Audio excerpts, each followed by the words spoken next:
afternoon, everyone. Delighted you're here. I'm Liz Cohen. I'm Dean of the Radcliffe Institute for Advanced Study, and I want to express a special welcome to the alumni who are here for the first Harvard Women's Weekend. And thank you to the Harvard Alumni Association and other alumni organizers for bringing everyone together here today and for the rest of the weekend. It's a pleasure to welcome you all to this panel discussion on sports marketing, gender, and society. And I should say that when we planned this event, we knew that we were addressing an important and timely topic. But revelations this week about Harvard men's soccer team and the Harvard women's soccer team response that was published in the Harvard Crimson has made it very clear that this topic was timely indeed. At the Radcliffe Institute for Advanced Study, we convene scholars, policymakers, scientists, and artists around many topics. They come from all over Harvard University and around the globe to work across disciplines and at the forefront of their fields. We are also committed to sharing new knowledge and thought-provoking conversation and discussion like the one we will have today with a very broad public. And we retain Radcliffe College's commitment to the study of women and gender through one of our core programs, the Schlesinger Library on the History of American Women, and through much of our other programming. For example, every year we hold a conference that examines a pressing issue through the lens of gender. Last year's conference was entitled Ways with Words, Exploring Language and Gender. And the year before that, it was called Confronting Violence. I hope that many of you will return for this year's conference, which is entitled Game Changers, Sports, Gender, and Society. It will begin on the evening of Thursday, April 6th, and then continue all through the next day, Friday, April 7th. And you could say that today's event panel is in many ways a preface to that larger conference in April. The entire April conference, like many of our programs, will be live streamed and available afterwards on our website. So if you can't get back to Cambridge, you can still enjoy it. Today, we are delighted to host this panel in the Knaufel Center, a place with a distinctly athletic history. Until 1977, this building was a gymnasium for the women of Radcliffe College. Students ran laps around the track that's above our heads. They climbed ropes, and you can see some of the scars of much of the gym equipment, and they formed their own basketball team starting in 1895, long before they had access to the leagues, the uniforms, and the other resources that Harvard men took for granted. Certainly, much has changed, but damaging social attitudes persist, and not just among the members of the Harvard men's soccer team. Female competitors continue to exercise their athletic talents to less acclaim and for smaller financial rewards than their male counterparts do. Advertising provides a revealing window into these stubborn prejudices. Take, for instance, one of the most enduring and iconic examples of sports marketing. Wheaties has been featuring athletes on their cereal boxes since 1934. In the very first year of this now classic marketing strategy, a woman did appear on the box. She was Eleanor Smith, a pilot, who remains the only person to have flown a plane under all 4 bridges of New York's East River. Unfortunately, Smith turned out to be an outlier in more ways than one. It would be 50 years before Wheaties featured another woman. In 1984, and many of you will remember this, when Olympic gymnast Mary Lou Retton appeared on the familiar orange box, children could finally see a celebration of female athleticism as they ate their breakfast cereal. 3 decades later, I'm glad to say that women do appear on Wheaties boxes, and 2 women have even made it onto Forbes magazine's list of the highest paid athletes. But female athletes continue to face disparities in pay, in endorsement deals, and in media coverage. In 2014, only 2% of SportsCenter airtime covered women's sports. And a recent lawsuit by the U.S. women's soccer team revealed that some professional male soccer players are paid 4 times more than their female counterparts. The multifaceted issue of women in sports is best addressed from multiple perspectives, which is why we have brought together this very fine group of panelists today. Their discussion will be moderated by Janet Rich Edwards. Janet is the faculty director of Radcliffe's Biological Science Programming and one of the 2 organizers of the Game Changers Conference about gender and sports that I mentioned will be coming up in April. Janet is a Radcliffe alum and an epidemiologist with dual appointments at the Harvard Medical School and the Harvard T.H. Chan School of Public Health. She currently serves as Director of Developmental Epidemiology at the Connors Center for Women's Health and Gender Biology at Brigham and Women's Hospital. So please join me now in welcoming Janet.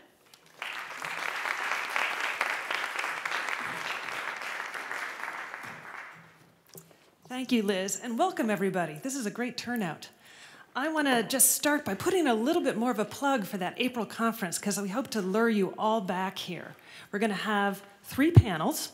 The first one on who gets to play, talking about issues of gender, race, class, ability, and who gets to play. We're going to have Donna Lopiano come, the former CEO of the Women's Sports Foundation, as well as past president of the Association for Intercollegiate Athletics for Women. And we're going to have Stephanie Wheeler, who won gold in the women's wheelchair basketball in both Athens and Beijing, and is now the head coach for the women's team. We will also have a panel on gender sports, health, and wellness, and that will feature, among others, Travis Tygart, who's CEO of the U.S. Anti-Doping Agency, which should prove interesting.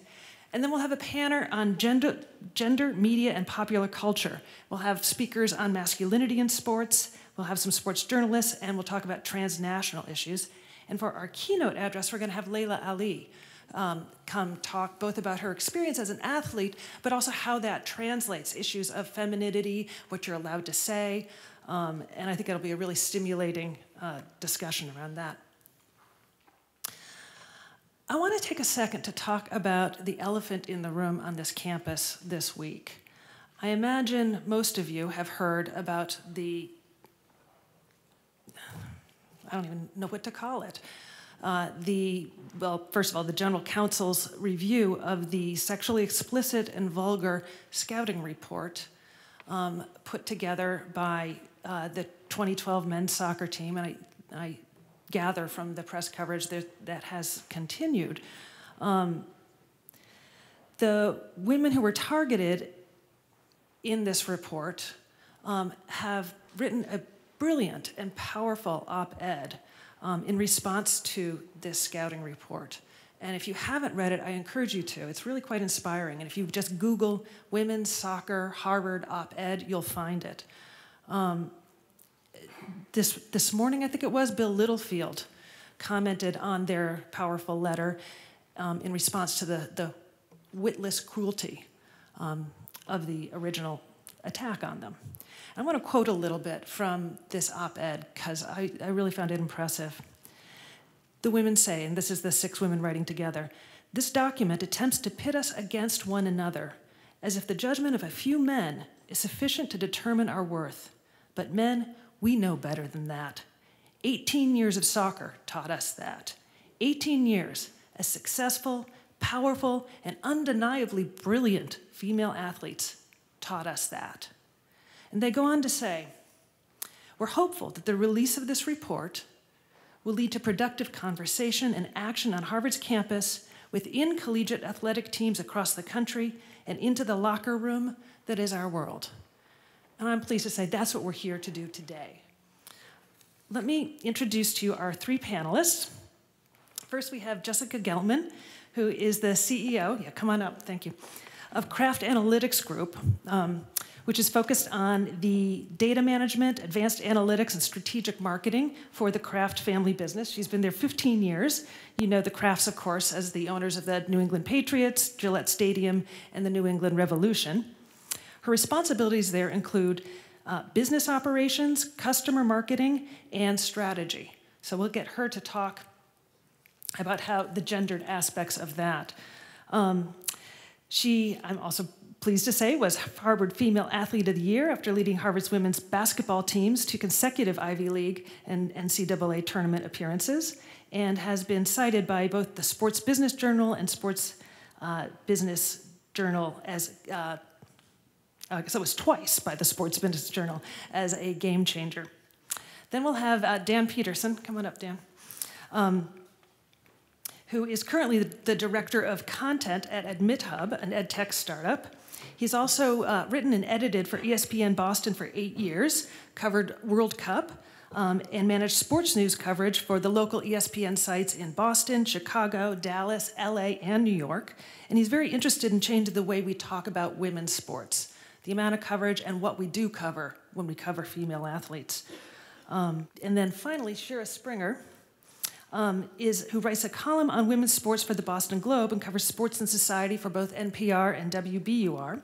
Her coverage of the Celtics, the NBA, has earned her awards from the Associated Press sports editors for investigative and explanatory journalism, and also from the Women's Sports Foundation for her feature writing. She's covered all of Boston's major professional sports teams, as well as the Boston Marathon, Olympics, local and national college athletics. She's appeared on numerous ESPN programs, MSNBC, CNN, and NPR, and I can say she is about to run the New York Marathon, I think not for the first time, this Sunday. So please welcome their panelists.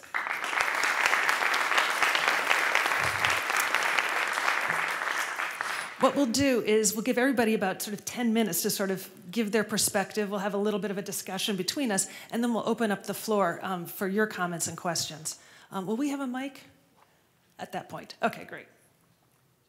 So I'm first. Is this on? Okay, hi. Good afternoon, everyone. So this is great. This is really fun to be here. Do we have any Patriots fans here?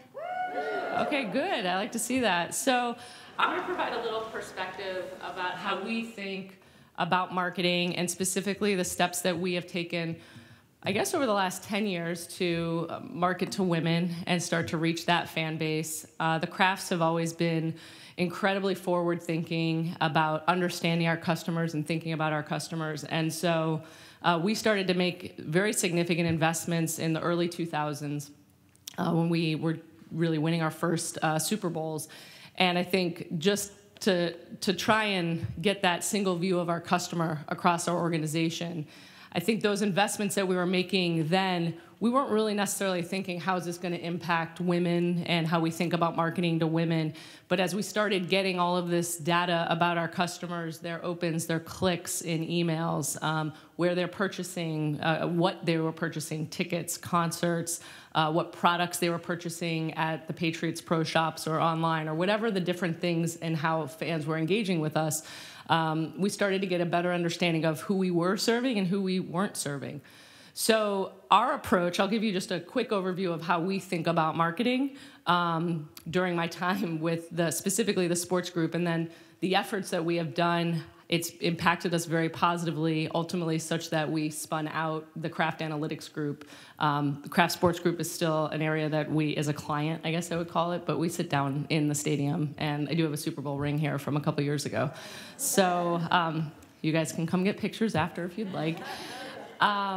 But our approach to marketing is something called behavior-based marketing, which we have been doing for 7 years, but it's very common now. It wasn't 7 years ago, but it's all the stuff that you hear about on Facebook and Google, which is we're looking at the actual behaviors that our customers take and altering our communication and messaging, or we're trying to predict what actions they might take or that might be negative to us and that we might want to change through our messaging. So we're trying to make them obviously more loyal, more engaged, or if they're new to our organization, how do we kind of define that they're going to be a great customer or someone who might kind of quickly fall out as a customer. So we think about this through what we call the 3 C's, which is channel, consumption, and content. So the channel is direct mail, email, phone, and how can we leverage the different mechanisms and technology that are out there today to better communicate. What has happened really specifically for us in the past 7 or 8 years, but then more at a micro level in the past 3 to 4 years, is that one-to-one marketing, right? So everyone kind of understands channel. Consumption is the way that you're actually getting the content.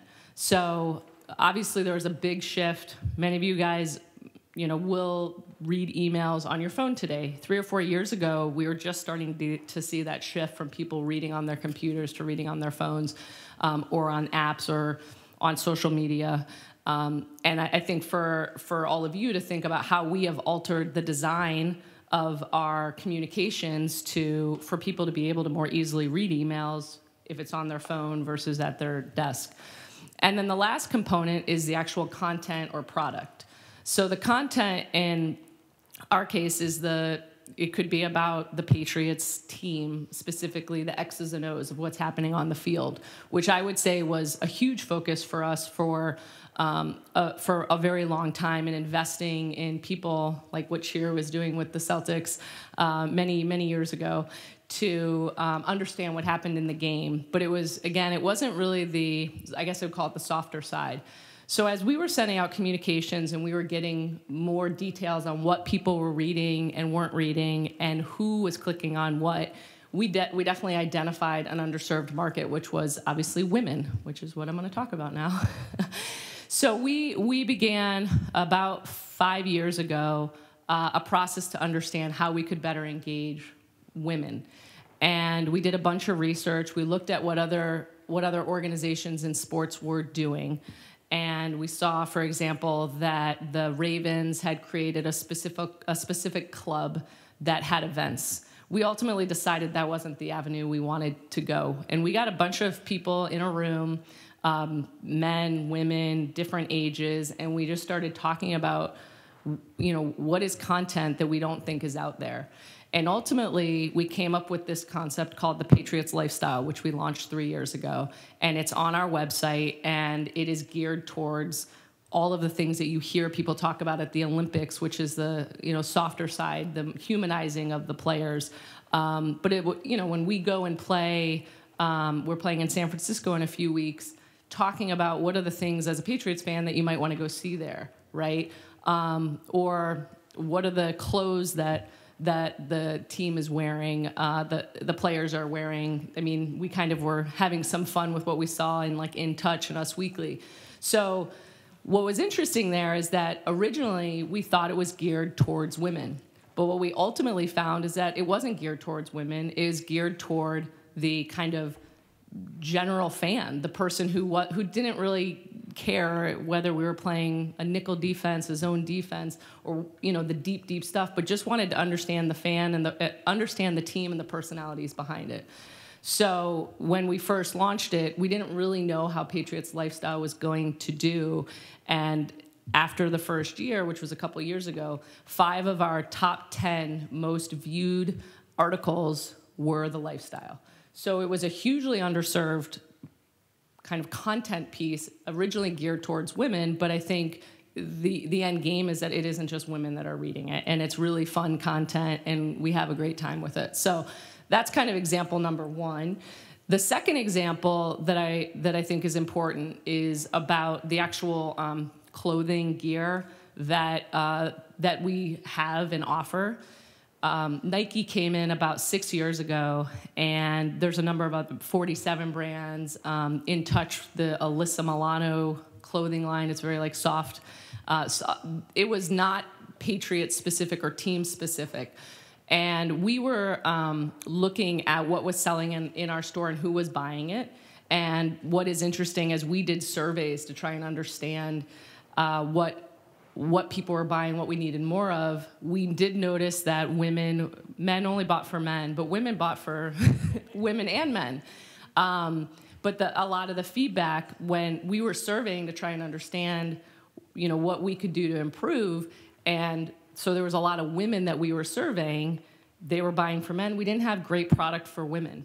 So we really focused on and it's a long process. It takes a year to buy the right product and then to get it in, and has to, I mean, it's a lengthy process. So we started, and the results were very significant and profound right away. We jumped by about 10% in terms of the women's product that was selling, such to the effect that we ultimately decided to create a women and kids focused store at Patriot Place that's separate from the Patriots Pro Shop. It's called the Pro Shop Collection, and geared it more towards what you might see at a mall or in a big shopping area where, you know, there's a loungy component to it.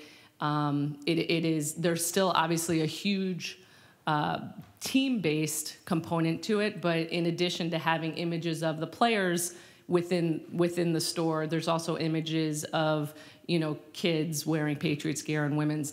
And we had another store before we converted into this store, and, you know, this particular Pro Shop collection, it more than tripled what that other store was doing. So, you know, we were looking at information, data, and making business decisions to reach, you know, a fan demographic that was obviously underserved.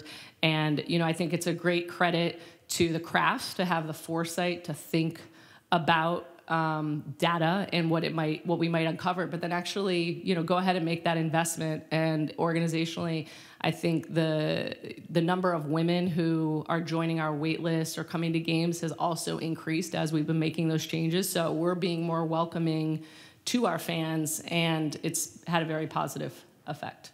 So that's I don't know if I talked for 10 minutes, but that's what you got. Great, thank you. Dan, go ahead. So my story begins about 10 years ago. I was a high school English teacher, a football and basketball coach in LA, and that summer of 2007, I quit my job. I moved back east to New Haven to live with my now wife, who is in the audience with us today. She was working on her PhD in history at Yale at the time, and now we're back here in Cambridge. She's a resident dean at Lowell House. We got strong Lowell connections across the panel in the room today. Very proud. So anyway, 6 months after I moved back, ESPN made the obvious move to hire me, and my stunning lack of experience. Needless to say, I was psyched to take a part-time job working nights at a fraction of my teacher's salary. But in all seriousness, I was excited. I was excited to work with professional writers and editors and producers, passionate people that loved what I was doing. You know, I would be procrastinating during the workday, looking at ESPN.com, and I was like, great, I get to provide that escape and that infotainment for other workaday hacks too. And I really love the idea of trying to fulfill ESPN's mission, which I got on a little card along with my ID that first day. The mission statement says, to serve sports fans wherever sports are watched, listened to, discussed, debated, read about, or played. And over the ensuing 7 or 8 years, I worked with a lot of talented and dedicated folks who were and are trying to fulfill that mission every day. It's an ambitious mission. It's basically, let's be everything to everyone with anything that has to do with sports. Is it realistic? I don't know, but you know, I think it governed a lot of what we talked about. It's ambitious, it's diffuse, it's overly broad, but I think it's noble in some sense. How well did we do fulfilling that mission? I think really, really well for some things. For the sports that dominate the airwaves on ESPN, Major League Baseball, NFL, NBA, college football, men's basketball, we do a great job. What I think we realize all the time is that we struggle to do justice to serve that mission for fans of other sports, especially women's sports, especially women's team sports. Amen. And looking back at those 8 years at ESPN, there's a few things that kind of really just stood out to me in terms of what media's role is in this discussion of sports and gender. First, I kind of alluded to, we take for granted that men's sports, and particularly the big three in the US, football, baseball, basketball, we should parse and examine them from every single possible angle, constantly, all the time. We take that for granted. Conversely, the scope of women's sports coverage is largely limited to individual superstars, to exceptional feats and incredible performances, top of the top, that you can't ignore from the women's sports teams. And kind of thirdly, we get some periodic news cycles that are predictable and get sprinkled in. We get 2 weeks of the Olympics every 4 years. We get championship week in the spring for some of the quote-unquote non-revenue college sports. So kind of here and gone in a flash of an eye.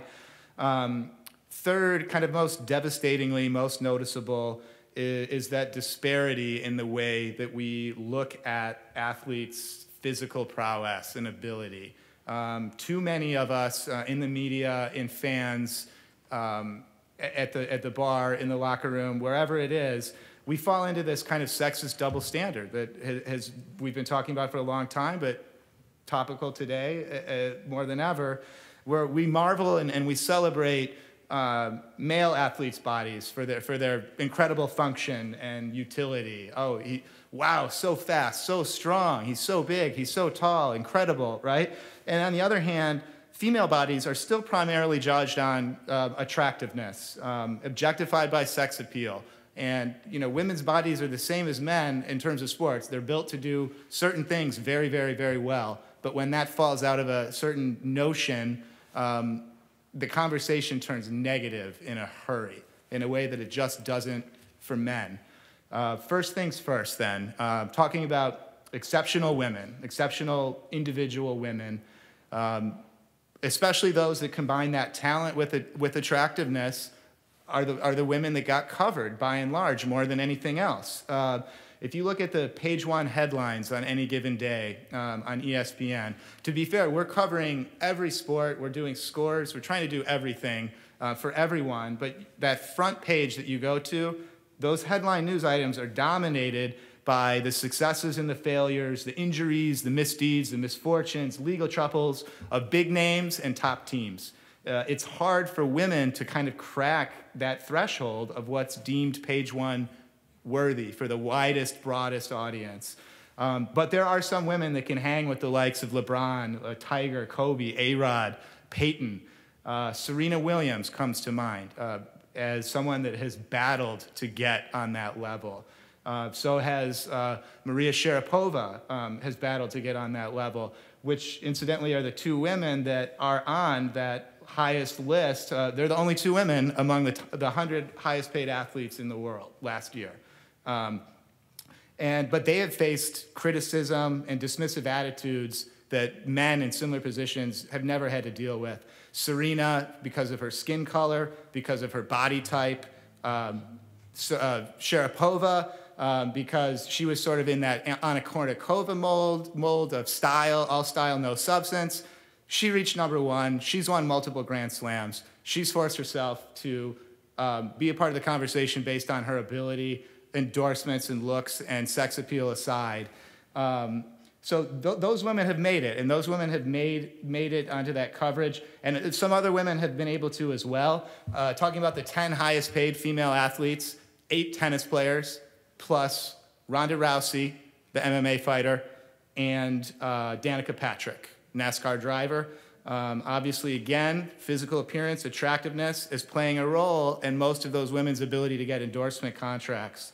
And some other women do make it onto that national stage, but again, it's periodic, cyclical. Ronda Rousey, when she's promoting a fight, Simone Biles and Allie Raceman here during the Olympics, Lindsey Vonn during the Olympics, maybe during the World Cup winter season.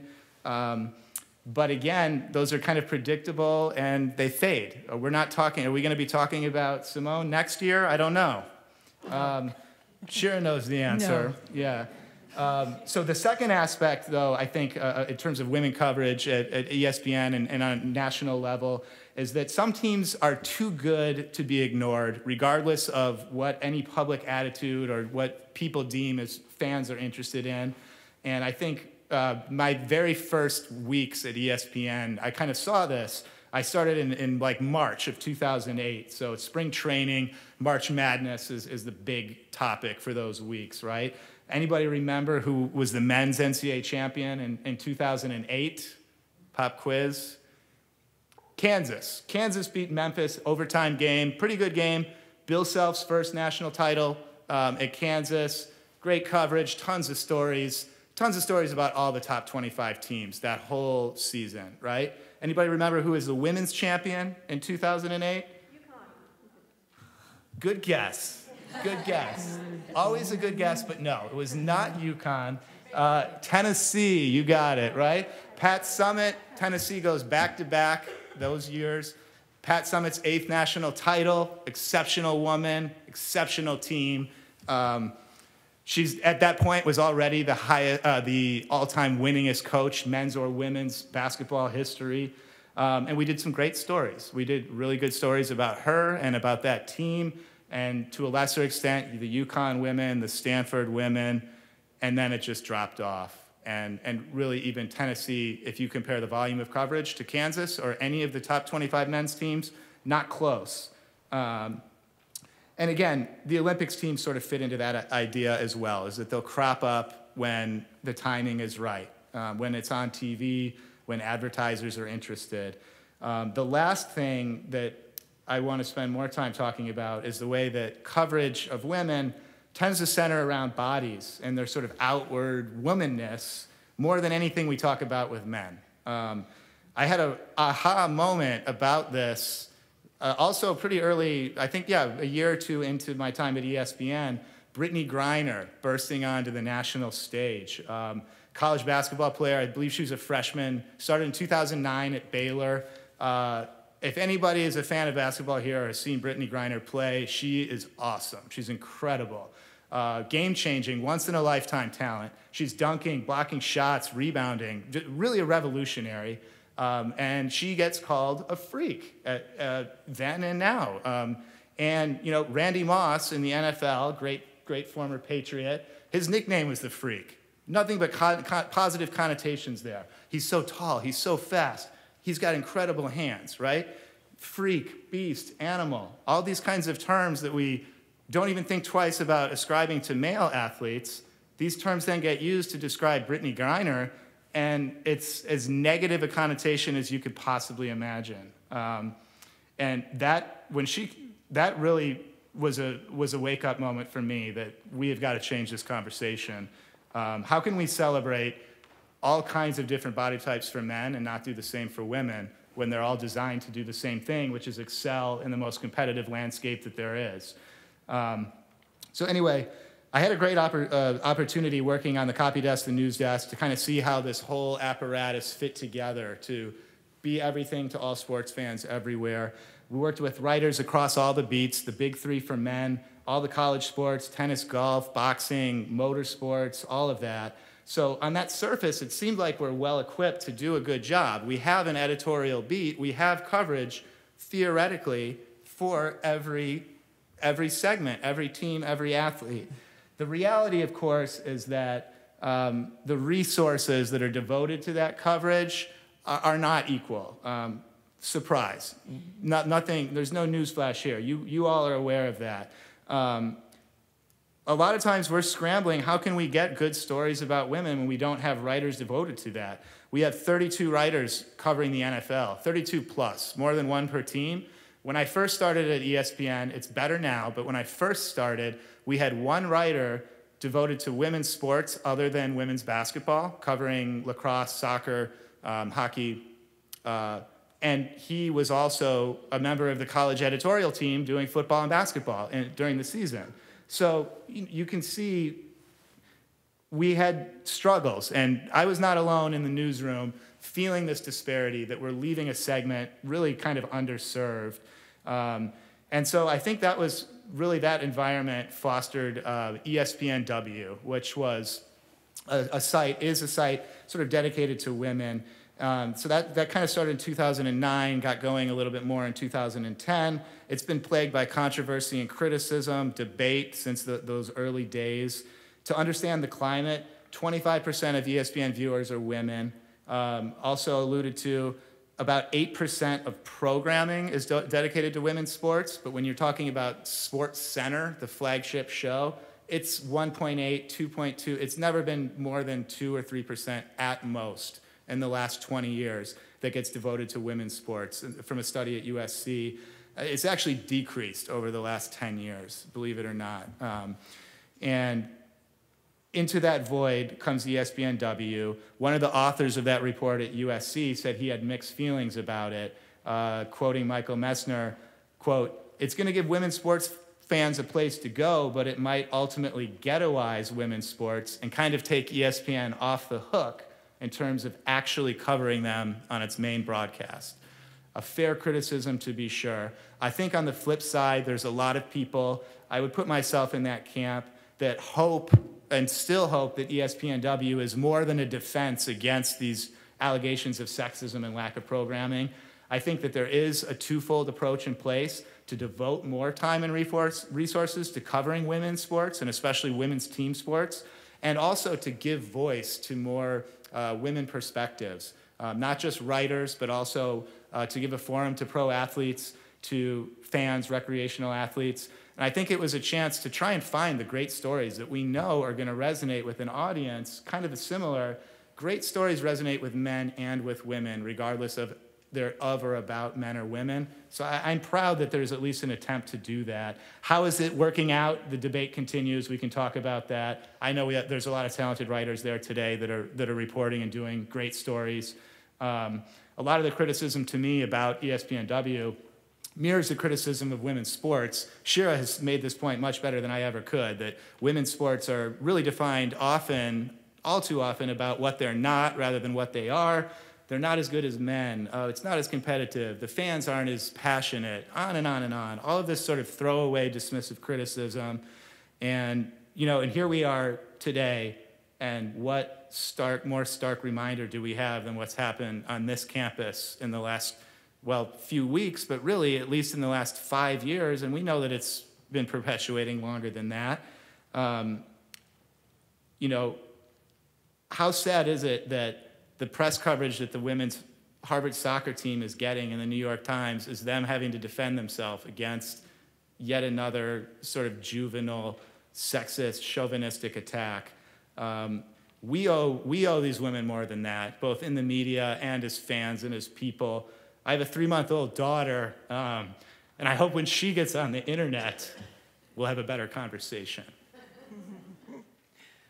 I know I, for one, want to know when the next Harvard women's soccer game is going to be playing at home. Tomorrow, 1 o'clock. Tomorrow, 1 o'clock? They play the AdVA. All right. All right, great. Mark that on your calendars, everyone. It seems like it's already been marked. Thanks, Jessica and Dan. You've teed this up nicely. I'm a writer, so I often think in terms of vignettes, scene setters, stories that are illustrative of kind of the bigger picture. So I'm going to take you all back to the fall of 2013 and give you a little idea of how it works from the inside when you're trying to cover female athletes. So in the fall of 2013, I learned that the U.S. women's national hockey team, what would be whittled down to the U.S. women's Olympic hockey team, was going to put its live-in training camp in Concord, Lexington. It was going to be based in Massachusetts. Now, the interesting thing about this was that because the female players were on such strict stipends, they were going, most of them, I believe it was 80% of the team members, were going to be living with local families in Lexington and Bedford and Concord and Cambridge, wherever they could find a room, billeting with them. And I thought, gosh, that is a really great story, because 6 months from now, the attention of the world is going to be on these women. And it's going, you knew it was going to come down to the US and Canada for the gold medal in Sochi. And here we had, with the Boston Globe, an opportunity to go out and see what was developing here with the team chemistry and also this really unique living situation. I mean, how many of you have Olympians living next door, right? Great story. Oh, you do? Okay, I see a hand going up. So good. Perfect. So you have these Olympians living next door. It's a great story. And I go to the sports editors and I say, hey, why don't we do a really great feature on these women? I have permission from all of them to go, and from their hosts, to go into the homes and really kind of do something very colorful, very in-depth. And I said, and the bonus is we get to know these women, humanize them, get close to them, build contacts. So when they are in that gold medal game or leading up to that gold medal game in Sochi, I'll have an in. I'll be able to pull them aside in the mix zone where all the international media is, and they'll recognize me, and it'll improve our coverage down the line. And this is nothing against my 3 male sports editors, but they passed on the story. And I said, well, this is a story that has to get done. So I went to the magazine. And the reason, by the way, that the sports editors passed was because they saw it as more of a lifestyle story. They thought that this was not about athletics. And I tried to make the case. I said, yes, but these are the women who are going to contend for the gold medal. If it was a men's team and there was an opportunity, let's say, to, and believe me, I've done this for the sports section, go and visit, a Bruins player at his apartment and get a sense of him off the ice, it would be no question. It would be go ahead, let's assign a photographer, let's assign a videographer, go, go, go, go, go. But that wasn't the case.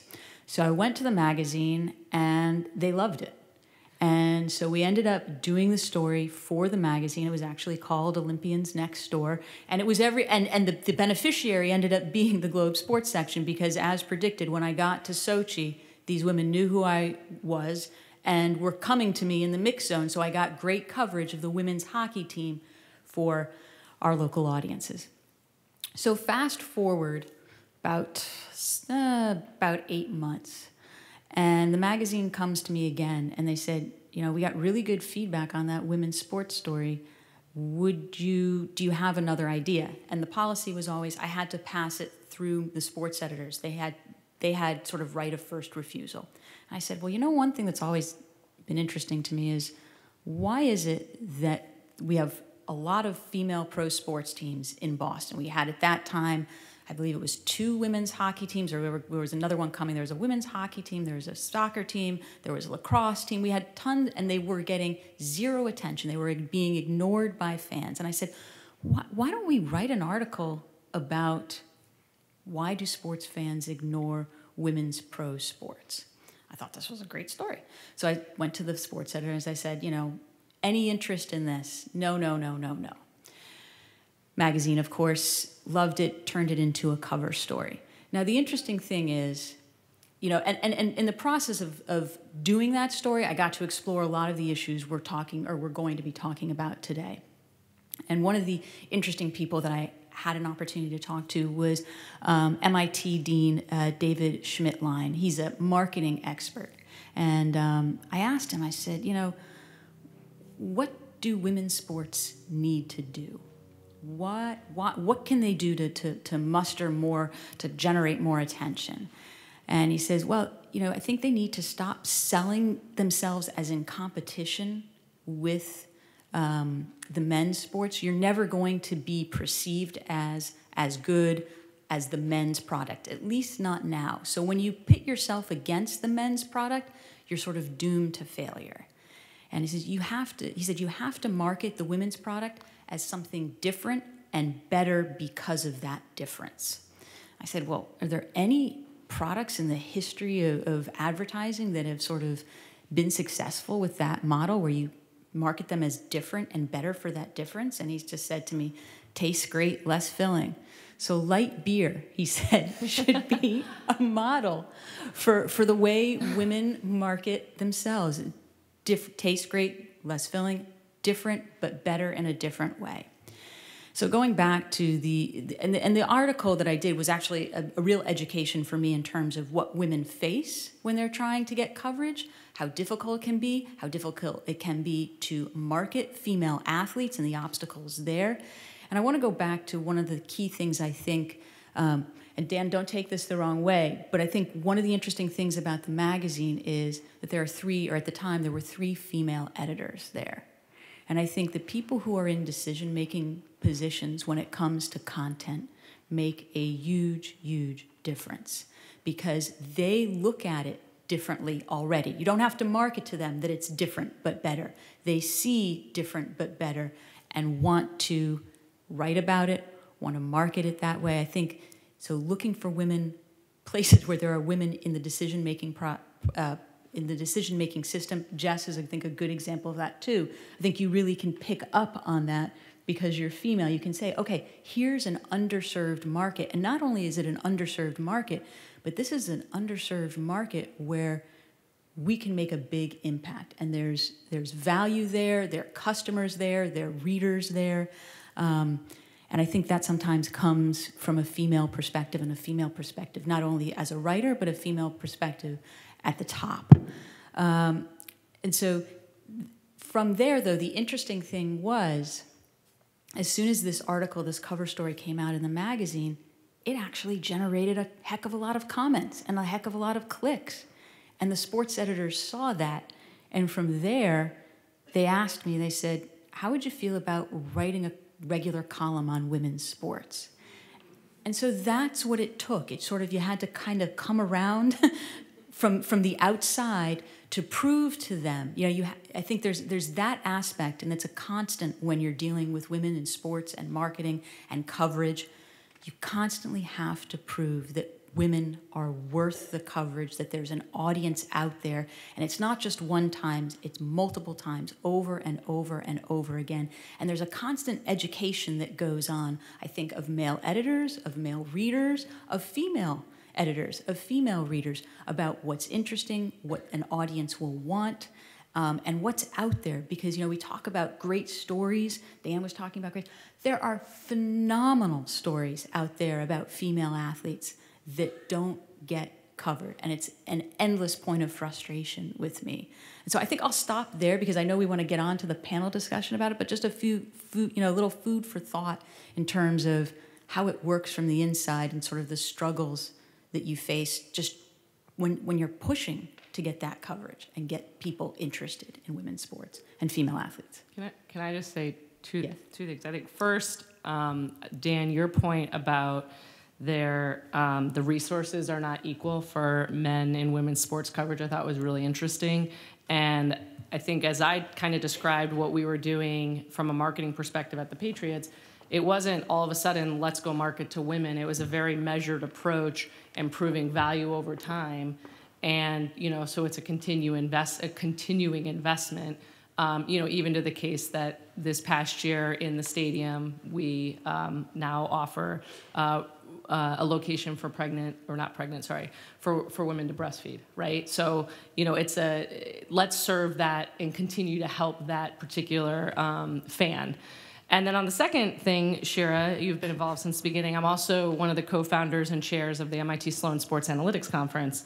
And there have been a lot of requests from the students for there to be panels on women's sports. And from one moderator. Yes, and one moderator, Shira.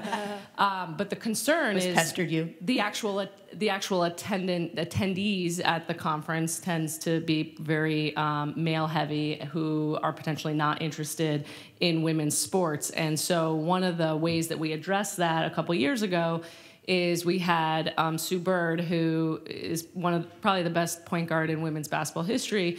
We put her on the basketball panel.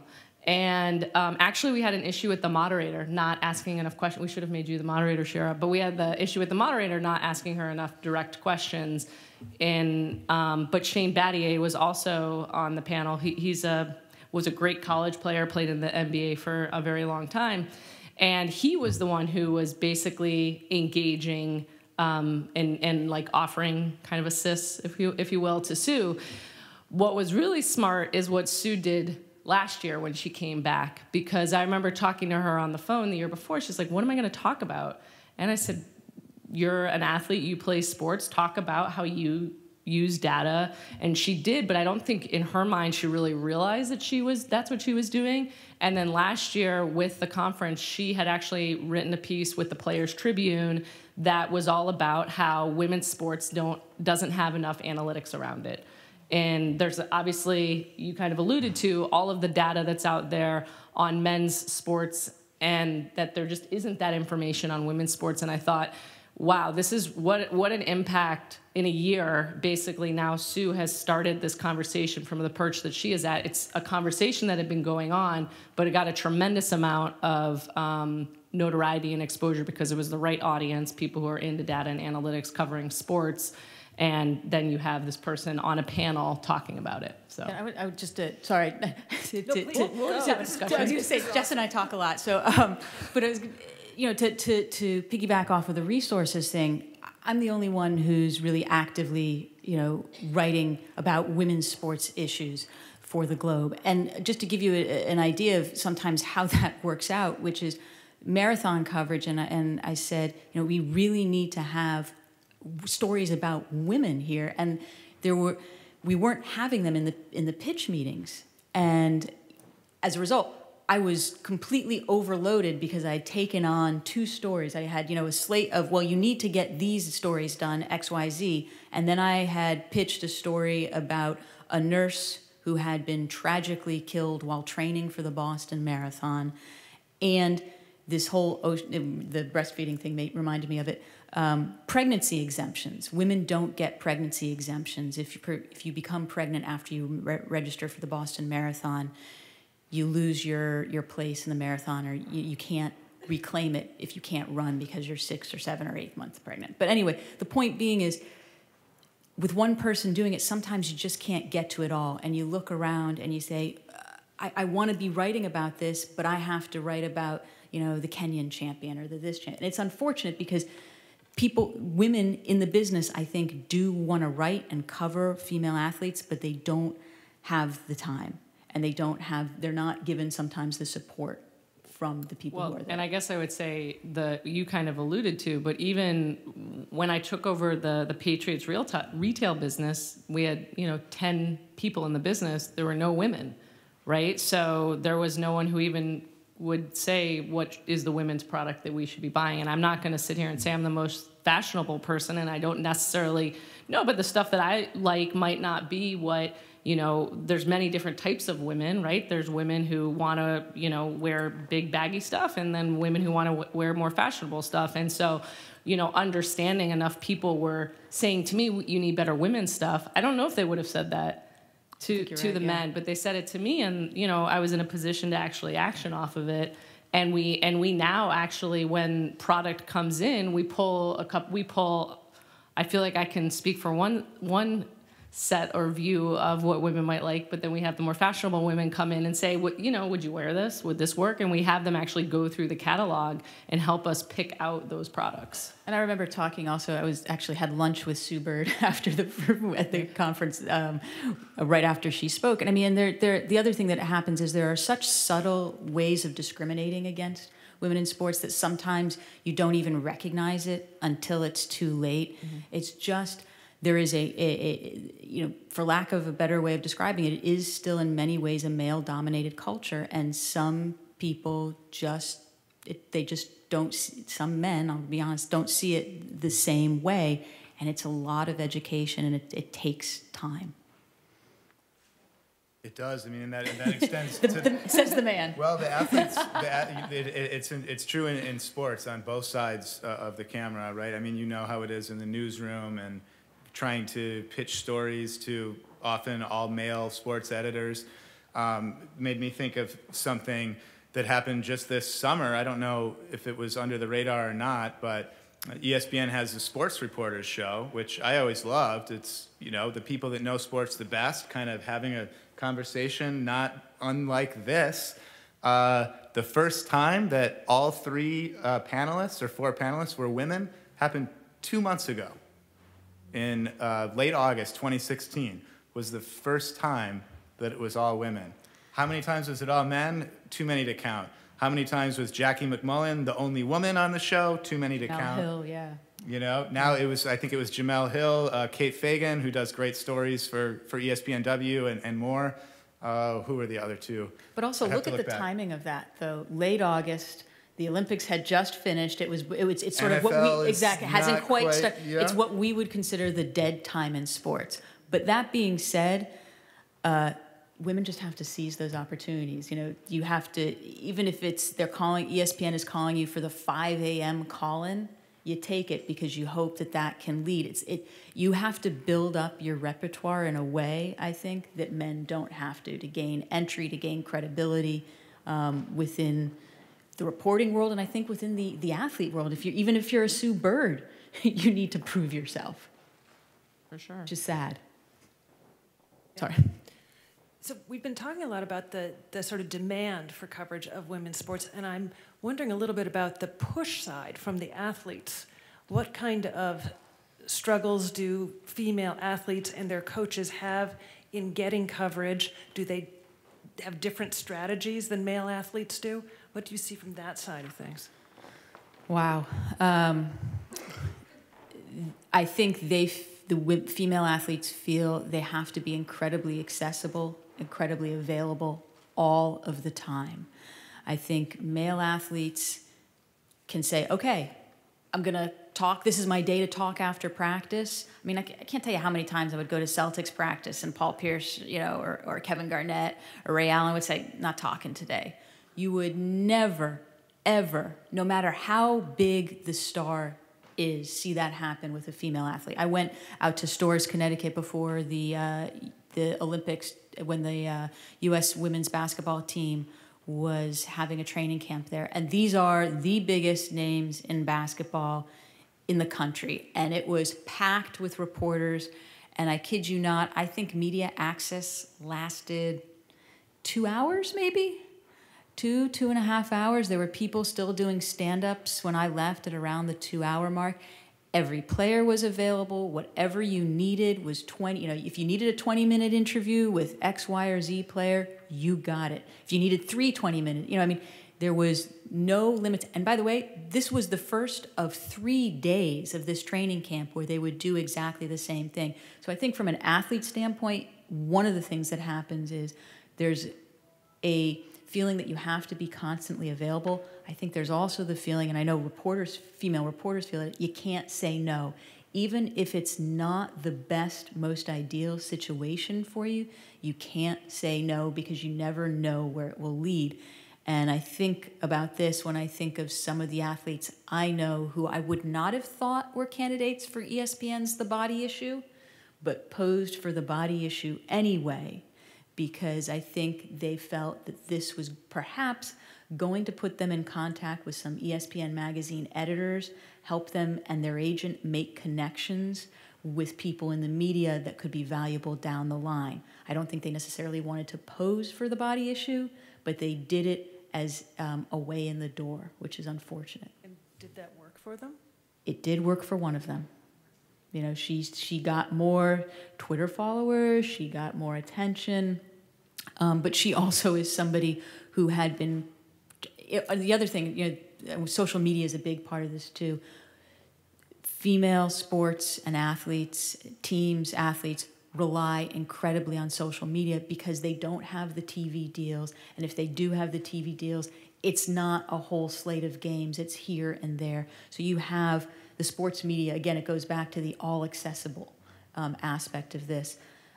So yes, it worked for this one athlete, but she had also, this was, you know, at the end of, I would say, 2 or 3 years of her just being constantly on social media, doing different videos, trying to put herself out there.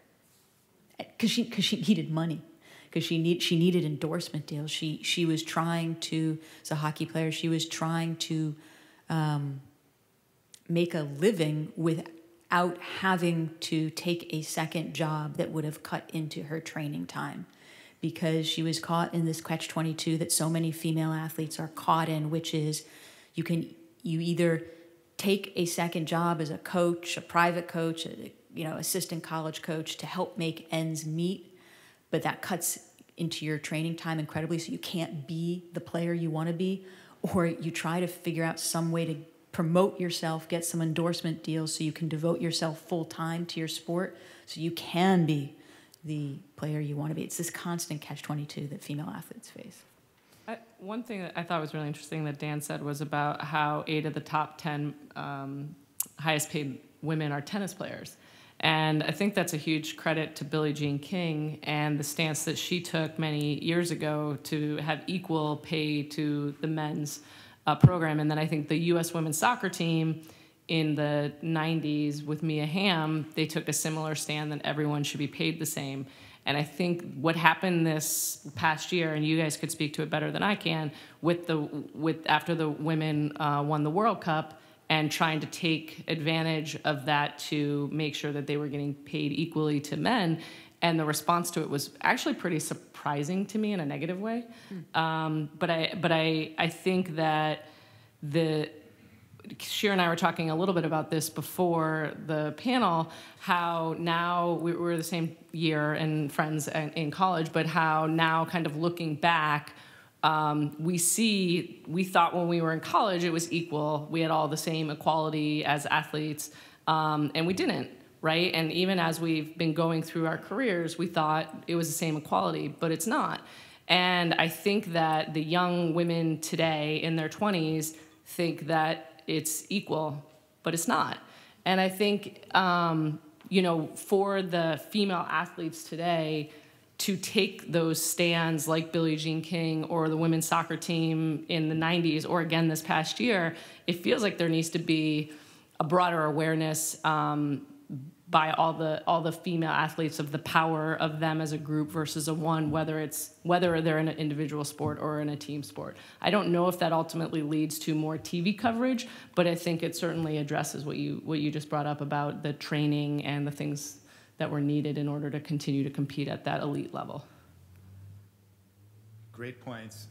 Yeah, the Billie Jean King in the 70s and Title IX really resonates too, and how that fight, you know, there wasn't a lot of progress from 1920 to 1970, probably. I think 1970, you would know better than me, but 1975, which was the year I was born, was when Title IX went into effect. And not too much before that, women's basketball was not a full court game. Right. Like up until, which is just crazy to think about now. I mean, just think about this. I mean, like 1980 until 1984, you didn't have women running, you know, distance races in the Olympics. It was a fight for that because they thought their ovaries were going to fall out. I mean, heck, not even that. In 2014 in Sochi was the first time they had women's ski jumping. And it was just amazing to hear about these women who had been ski jumping for 10, sometimes 12 years, saying it's about gosh darn time that we're invited to the party. And there were still some male European coaches who were saying this isn't physically safe for a woman to do, and citing some of the old 1940s, 50s literature about, you know, women's ovaries falling out when they were ski jumping. I mean, you would read these comments come across on the quote sheets in Sochi, and you'd be like, what decade are we living in? But I think it's an interesting point because, I mean, I can speak for myself. Just having grown up playing team sports, played on great teams here at Harvard, and seeing what all of my classmates and teammates and the alumni before me, some of them are here in the room, some folks after me who are also here in the room, like what people now believe that they can do and are afforded to do, and they've been in this environment where they understand team, which is actually really, really important in a business setting. I mean, Shira, even the approach that you've taken to, you know, looping in the sports editors to make sure that you have buy-in from them before you go to the magazine. I mean, that's really fascinating and politically astute, obviously, but it's something that as an athlete, you know, you learn those things and you pick up those things. I'm not saying you wouldn't learn it if you were devoting yourself to anything else very seriously and passionately, but I think just as an athlete, you start to learn to think like that. And I think collectively, we're starting to see, you know, people who were impacted by Title IX getting to more senior levels in sports business or sports journalism or sports media or whatever it might be. And I you know, the hope is that some of these things that we're talking about, even like Katie Ledecky, the longest race is that she was able to swim wasn't as long as the longest men's race. When are there going to be women in those positions who can enact that change and understand that there is no real reason why that race isn't happening? Yeah. That brings up a question I had for you guys, which is really about the role of the Olympics in changing public perception about women's athletics. We've talked a little bit about the spike in interest and then the fade off. How do you see it sort of in a longer term perspective? How do you see it in the longer term? I'll take this first only because I'm somewhat recently returned from Rio. It's tough because I think even at the Olympics, you have a disparity there in terms of the coverage that men and women get. And what's always interesting to me is it's like these women, the men will have been followed much longer. Like you'll have more of a story to them. You'll know more about them going into the competition. And then the women are sort of like, they're not portrayed as overnight successes, but they come across as overnight successes because there's not that background, that same lead up with the female athletes. Even though I will be in my editor's office, 8 months earlier talking about we should have this athlete, we should have that athlete. I mean, they looked at me cross-eyed when I said to them, I feel like I'm saying, but listen, this is not just at the Globe or with male sports editors. I think sometimes it's just our awareness of female athletes in general. But they looked at me cross-eyed when I said, you know what, we have got to do a feature on this rower named Jevi Stone. I said, trust me, we need to go. She's training in Cambridge. It'll be great. We should bring a video. And again, with the access part of it, I said, I know we'll have unfettered access. I said, we got to get down there and do this story. And they're like, okay. But, they're kind of, I don't know if they were so enthusiastic, and they kind of ran it in one of the dead weeks leading up to the Olympics. So people kind of, I don't know if people even saw the story. And it turns out she wins a silver medal. And it's the first silver medal in that event, I think in something like 12 years. And not only that, the kicker was, I talked to her after the race. I said, so what do you, and she believe me, she was an outside medal contender, but not a true favorite. I said, what do you credit your win, to what do you credit your win? And she goes, the Charles River. And I thought, this is a dream come true. This is the perfect Boston story coming out of the Rio Olympics. But you had to press to get that coverage in advance. I mean, and they're great.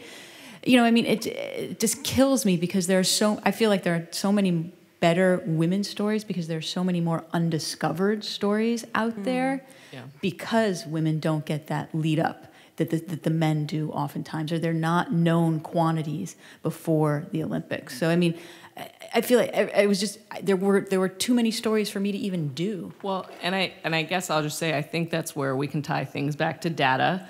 And that's kind of like the great equalizer. Help me, Jess. Right? Yeah, I just thought I would. And get to all those stories. Meaning, like, you can start to see what people are reading, and you see the impact, and even as I'm trying to help justify business decisions, I'm using data. And this was stuff that really wasn't there 10 or 15 years ago, but even print, you couldn't see the impact of an article. Now you can see what people are reading. You can see the comments that people are making on them.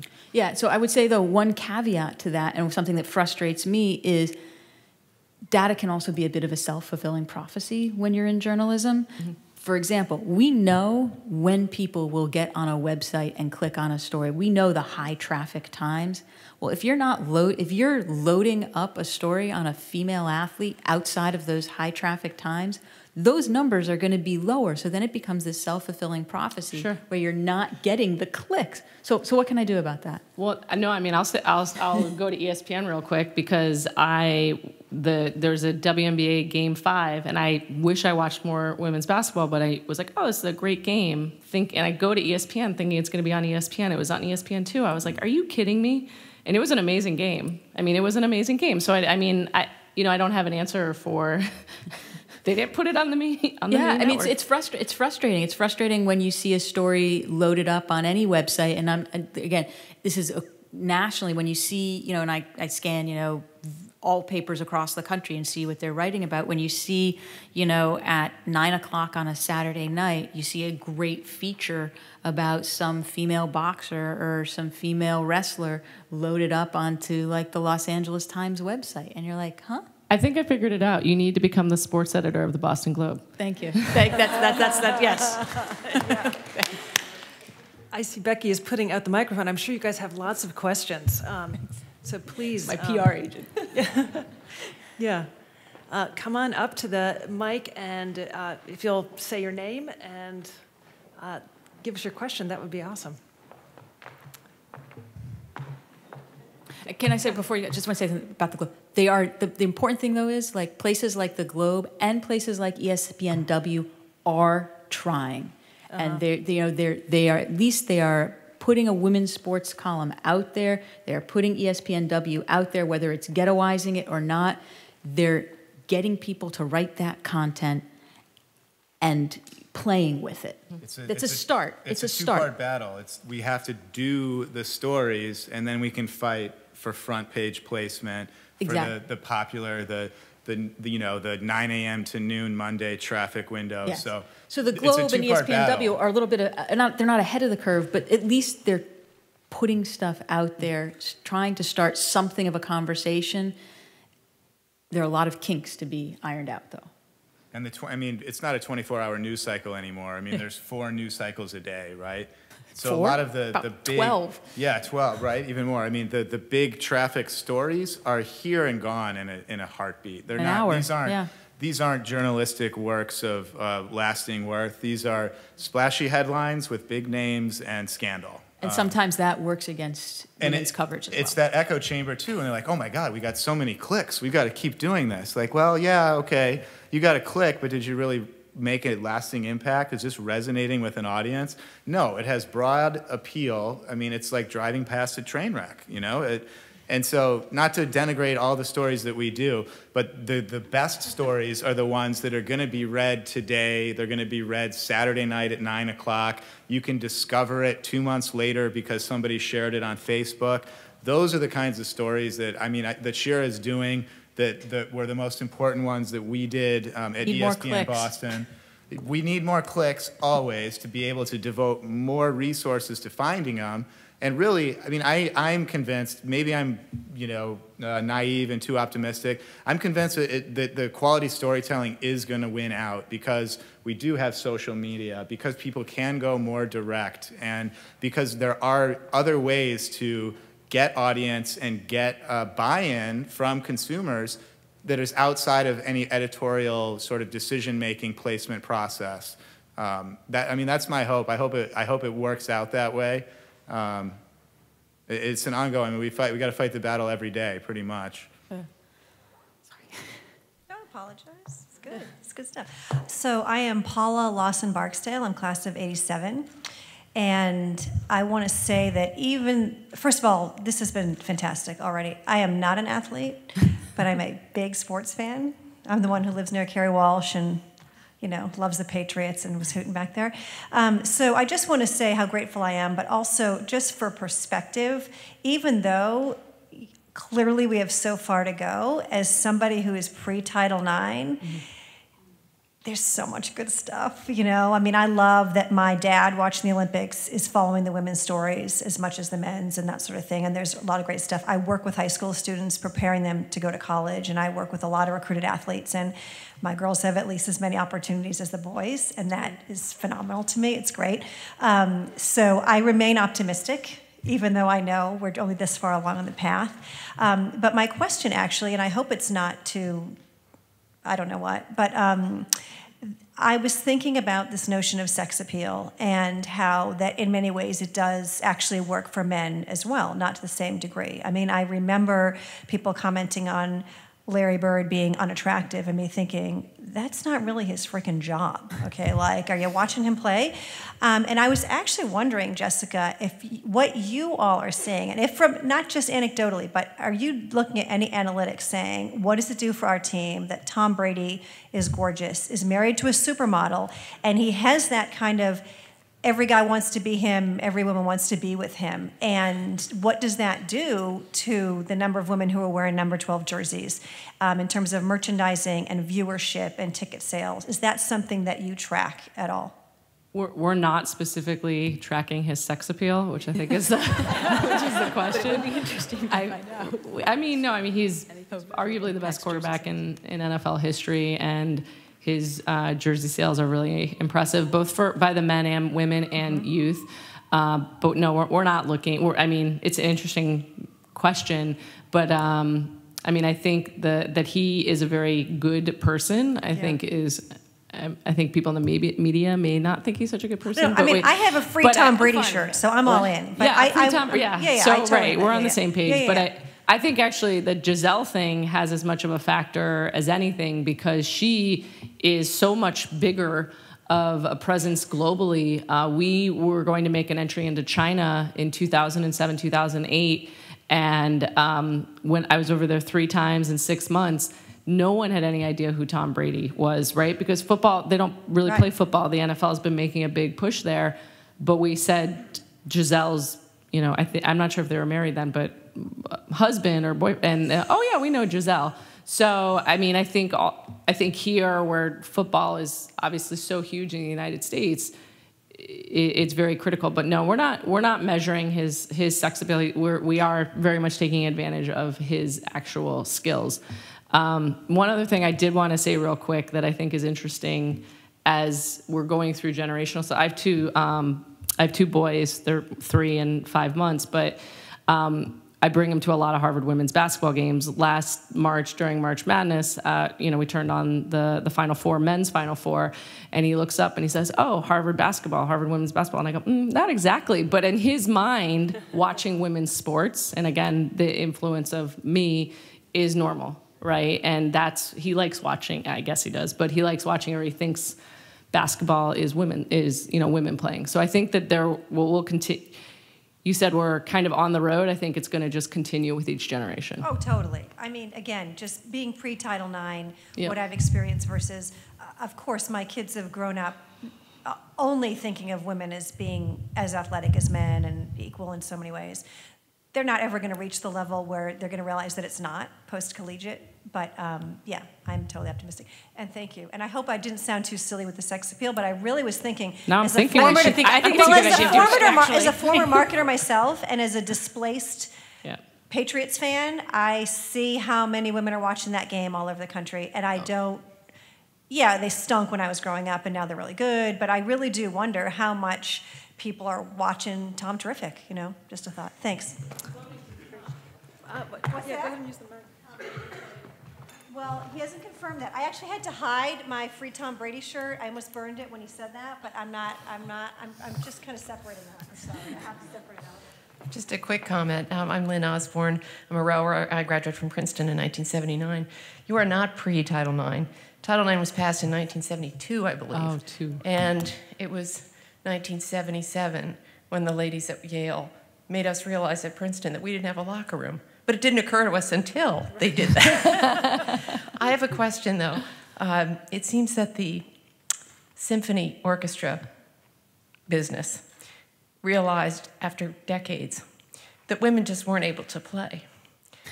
That, of course, women can't play like men. When they created a curtain that the players played behind when they did their auditions, and now the symphonies are 50-50. I'm just wondering that your data may be the way for us to move in that direction. Obviously, I've been a big believer in analytics across, understanding athletes, understanding fans, customers, marketers. I do think it's going to continue to help us understand where our unconscious biases are.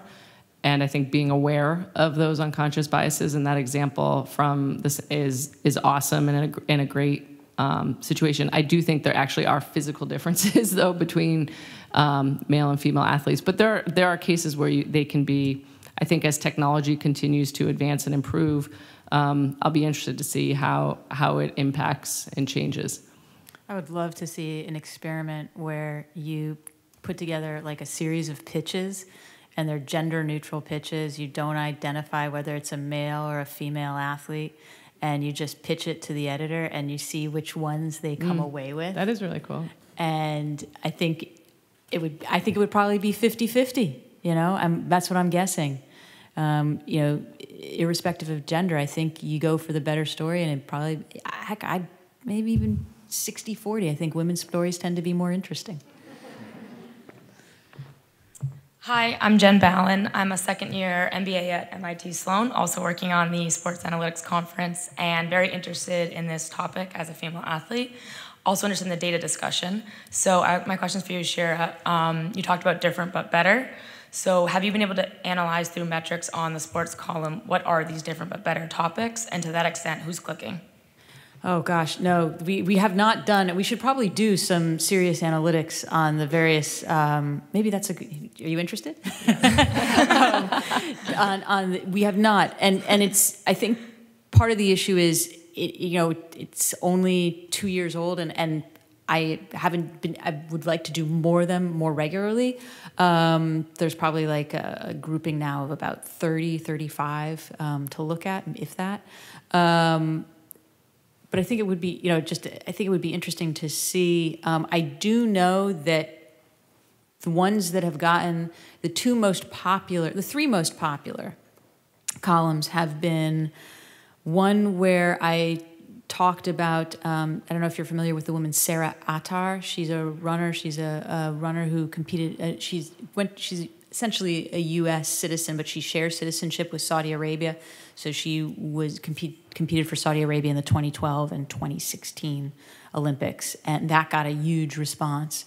The other one was a case of discrimination against a female hockey coach who was essentially she didn't have her contract renewed after being the most successful college hockey coach in Division I women's hockey.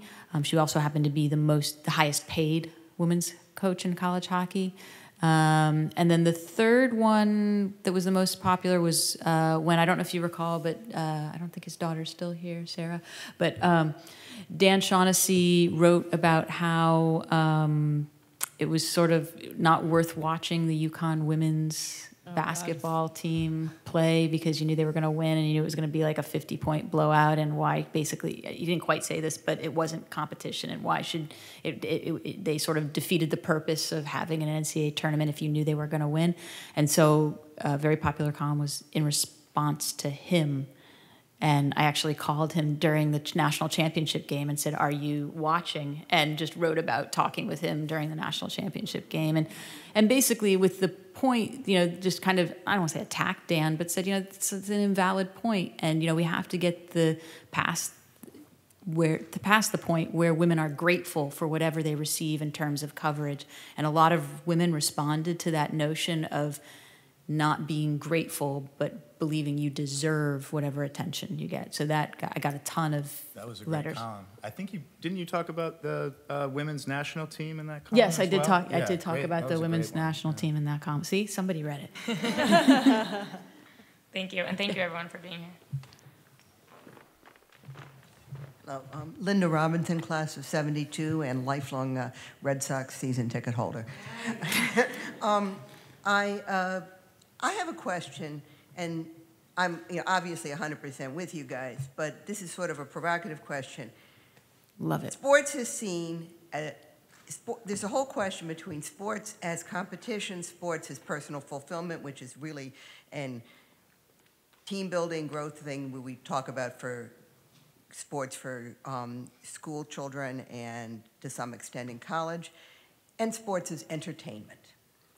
I personally, perhaps I'm wrong, believe that it's not just Billie Jean King's efforts and the continuing efforts of other tennis players, but the fact that there is no question that the women's tennis game brings in the dollars and brings in the attendance, and it's often in years when the men's game has been lopsided that people came to see the women more than they came to see the men. So it was very easy in that context to say women deserve the same money because they're bringing in or more, or more perhaps even, but same with women's soccer too. I mean absolutely. I think it's the more entertaining game for in the U.S. The women's team is far more entertaining than the men's team. Certainly in the U.S., I agree with you there. But what do you say? And maybe Dan could speak to this some on, because I'm sure he hears this from his work at ESPN.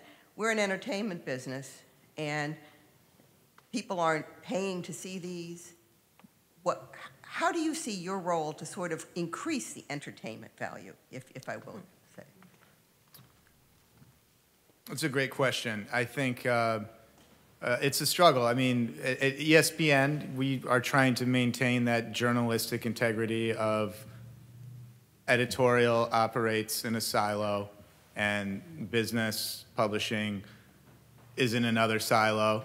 The reality, that's impossible. It's a false dichotomy because the leagues that we cover are we're paying, billions of dollars a year to have the rights to their product, to put them on their airwaves, to sell advertisements, to make up for those huge rights fees. Maybe I'm not speaking towards entertainment. At the end of the day, it is entertainment.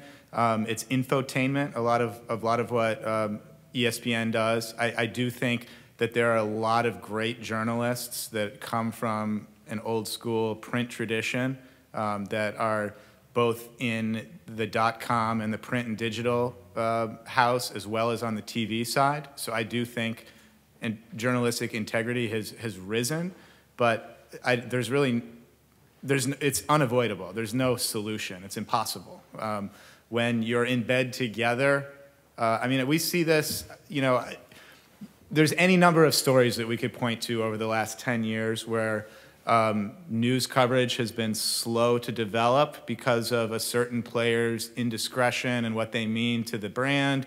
I can think about one in particular with Ben Roethlisberger, with the rapes in Georgia, right?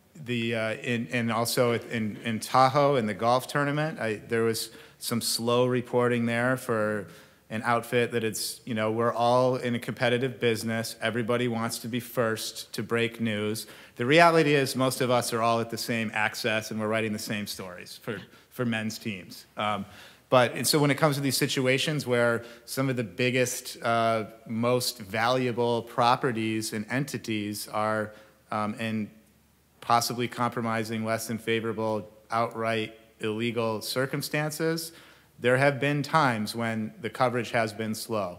Now, I can take some solace in the fact that you can't avoid it forever. And there are people in the room that are saying, why are we waiting? Why are we waiting? Why are we waiting? This is newsworthy right now, today. And every second that we wait, we're losing credibility with our fans, and we're losing that mission to maintain journalistic integrity. So there's always that tension. Ideally, you're aware of it, but I think editorially, those decisions aren't getting delayed on the editorial side. It's not happening on that side. It's different than a truly, I don't know, quote unquote, independent newspaper, ESPN is a funny situation that is one of the biggest rights holders to all these entities, but it is still a journalistic outfit. It's different than the NFL network covering the NFL. It's different than the MLB network. So I would say that those sorts of entities that are really keeping their own product and controlling coverage and access in-house, they're all about entertainment. And you're not going to see a lot of the negative stuff at all there. And that, to me, that's their role. I can't argue with their business model. That's why it's important that the journalists that have a stake in this continue to do their jobs and aren't handcuffed. I'm not sure I touched on entertainment at all there. I'm sorry. Well, whatever you wanted to say. Yeah, I mean, I kind of started out by saying that, we created different content for women, that people consume different, and we created different content for women, but found that it wasn't just women who wanted that content, right? It was the general fan. I will say, before I would go to ESPN, pre-ESPNW, to read the women's basketball coverage, and it was great. It was how I like to read about women's basketball. ESPNW, then it got flipped and they stopped covering women's basketball that way. And it was no longer on the main site, and they were covering it differently. I think in the last year or two, it's changed, which is good, because as a consumer of sports, I didn't like how it was being covered. And it had been, as you kind of said, something that wasn't being covered by ESPN. So I think that we're in a a generation of highly targeted, different ways of personalizing information. And I think the way that things seem to be consumed from an entertainment perspective is it isn't one size fits all. And I think that's kind of what we're talking about, that there might need to be multiple ways. There are multiple ways that men's sports are consumed, and we're maybe not there yet with women's sports for a whole host of different reasons. And I would say I might be an oddity in terms of how I wanted to consume women's sports the way that traditionally ESPN had covered it, and I wasn't really interested in how they were covering it for whatever 4 or 5 years. But I think that's something that will hopefully, you guys will have to speak to it, evolve and change over time. We have seen great success at the Kraft Sports Group with what we have been doing to try and cater. We thought was a women's audience, but it actually turns out it was much bigger than that. Yeah, Jessica, I think you nail. I'm sorry. Go ahead. Because there are plenty of women who know the difference between a seam and a skinny post. Exactly. I'm not one of them. I've got my eye on the shot clock, and I think it looks like we have time for one more question. Hi, I'm Danielle. I'm actually a junior at LaSalle College over in Newton. I'm studying journalism and public relations. And as a student, I obviously have watched the Olympics over the summer while I had plenty of time. And I watched everything to do with gymnastics because it's so good. And I noticed how media coverage with them was always about kind of like how they were as athletes. Like Simone Biles, they never talked about, like they talked about her being an athlete, not like sex appeal or anything like that, which I thought was really good. But like I had no idea who any of the athletes on the male gymnastics team were. So I wanted to know what your thoughts are on like different, like the flip-flopped way of media coverage for some sports as opposed to other sports. Just like with also like women's volleyball, like I never really see anything about men's volleyball on the Olympics, so. Well, it's interesting that you talk about how they were always talked about as athletes, but I think underneath, even if it wasn't stated, part of it was the appeal of seeing these incredibly athletic women in leotards. And I know there was actually a male gymnast who said during the Olympics, when asked, what can the men's, gymnasts do here to get more attention, to take attention? He goes, we can compete with our shirts off.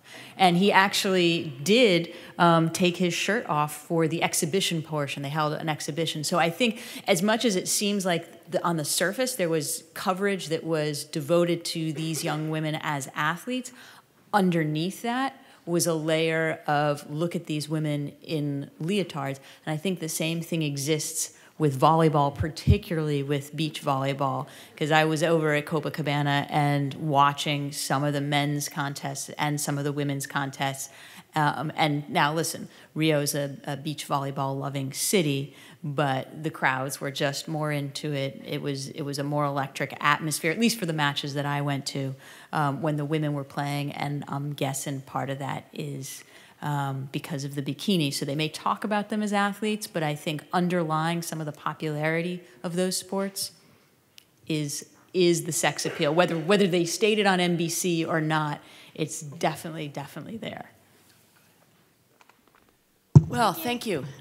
This was a great conversation, and I want to thank the panelists and you as an audience. I think it really was a two-way conversation. So.